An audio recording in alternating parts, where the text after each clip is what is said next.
Throughout history, people have made amazing accomplishments that define themselves. Now, it's our turn to tell those accomplishments, to tell his story, her story, their story, and even your story. With Mike Wexler.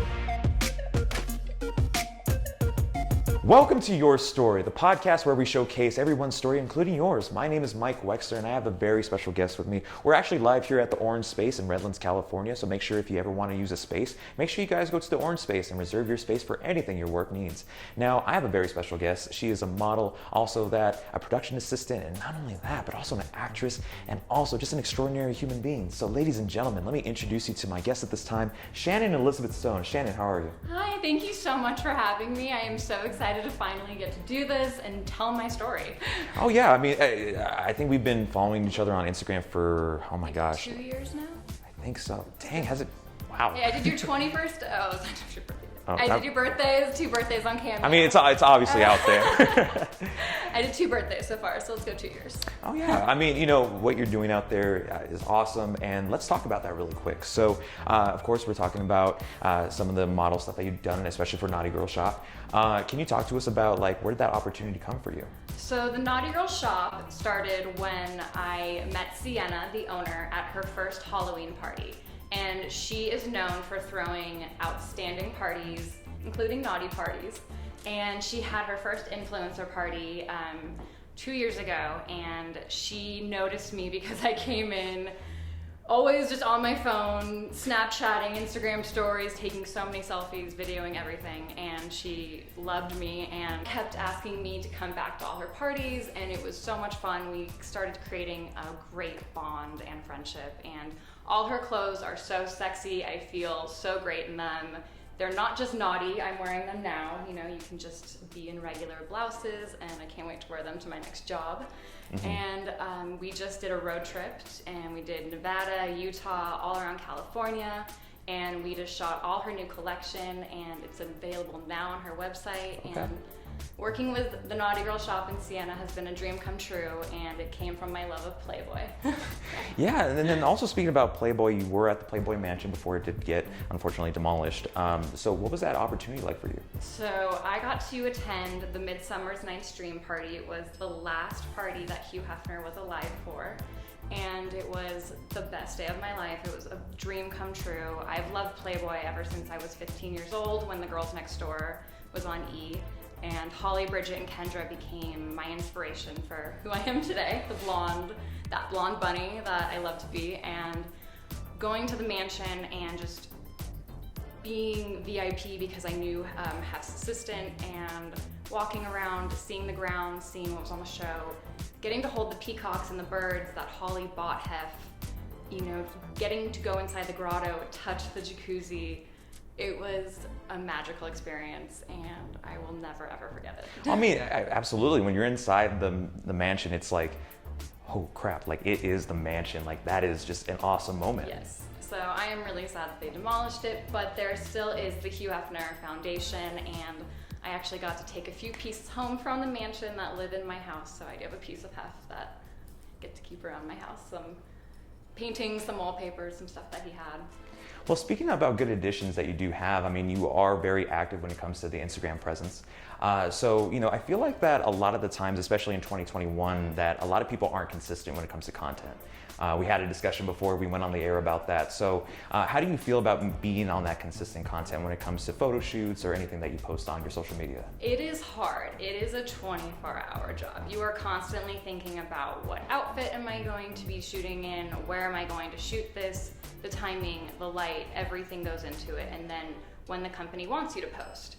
So if companies are, you know, coming to you and emailing you and wanting you to advertise for them, you are constantly on the game. So I just did the Naughty Girl shoot with them, and we did 7 days straight of nonstop photo shoots. It was photos after photos. So now, you know, it takes a little bit of time to edit, but I try to stay on that game, you know, once a day, you know, try and keep up with the engagement, talk to my fans, talk to any of the girls who love the fashion, and yeah, you really just got to keep up with that game because it is every girl's dream to be an influencer at this point. So you have to keep it creative, be true to yourself.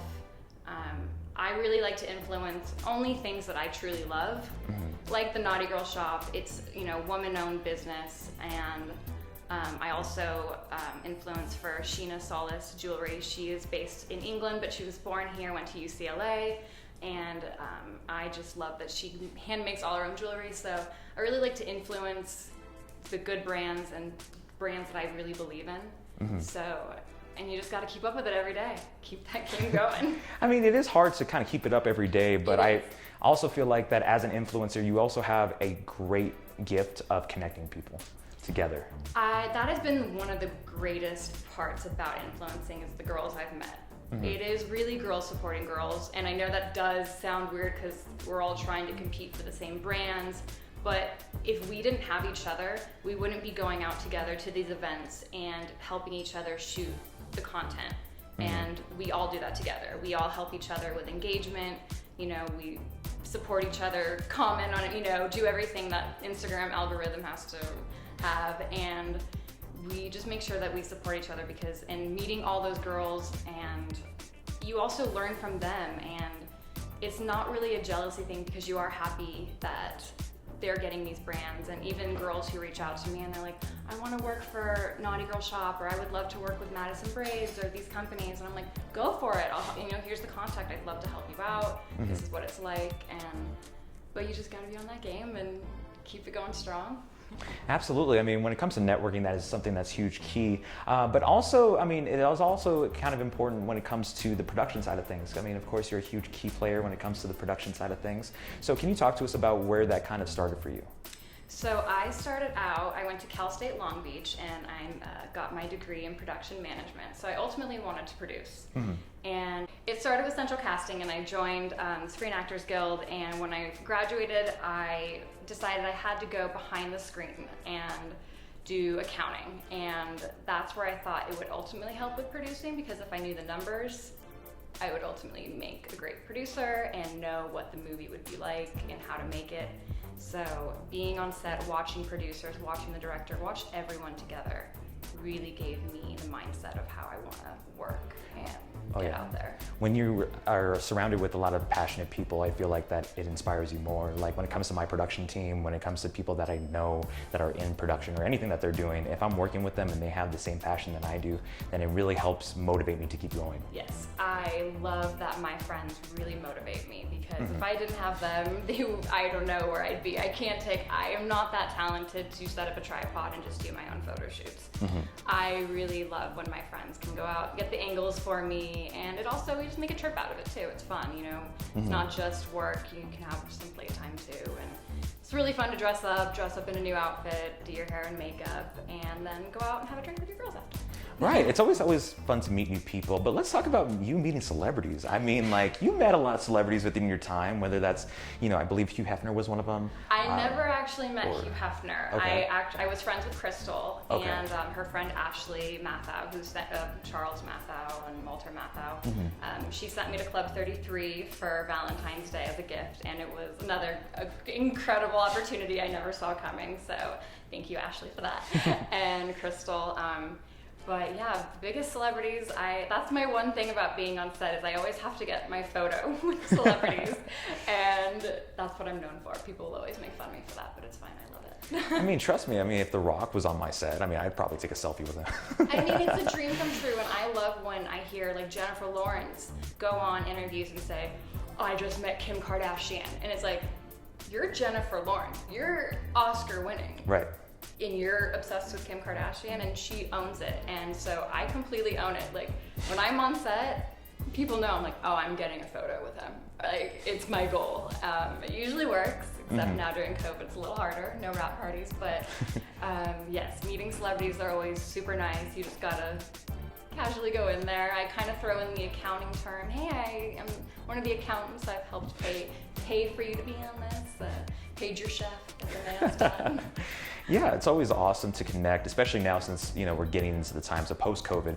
But during COVID, I mean, how much did that impact you as a person? Well, it was really hard for me because I love being on set. Oh, yeah. And so I was working on the Netflix show You season 3, which will be coming out at the end of this year. And it was 9 months of work from home where I did not get to be at Warner Brothers, get to see any of the scenes being filmed, where normally I would go to set, get craft service, miss craft service. Always, that's the best part. And I just, you really it becomes family, the crew. And I really missed that part during this. So for my next project, I am really excited to be back in studio. It's gonna be with Apple TV, and I think it's gonna be really great to be a part of the crew, see set deck, see props, see the director working, see the actors come in, see the makeup artists, get to talk to everyone and become family again.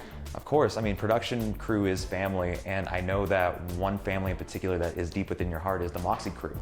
So can you talk to us about what it was like working on that project? Moxie was really, really fun because of being a woman, and it was all about feministic women movement, fight the fight, and don't let, jocks and guys bring you down, and that women really need to stand up for yourself, and also women supporting women. And Amy Poehler took on this directing, producing, acting role, and she was just very in it.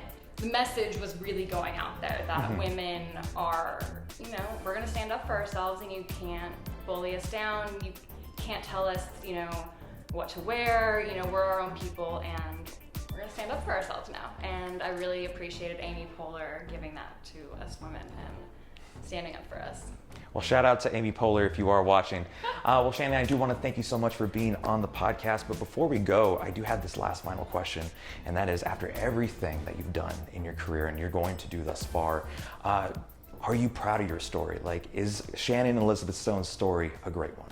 I really am proud of myself. I started when I was 20 and I'm now 30, so it's been 10 years. And from Grace and Frankie to Big Little Lies, Ad Astra, Dexter, Moxie, Netflix, You, everything. I am so proud of every single show and movie that I've been on, every single director I've gotten to work with, and I am very proud of myself.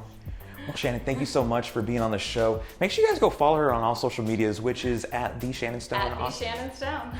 Awesome. Thank you so much for having me. You were amazing. Of course. Well, thank you so much. And for those that are watching, you could subscribe if you guys want to. That'd be great.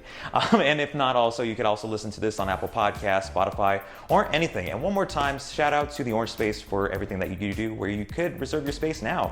So thank you guys so much, and I'll see you guys in the next episode.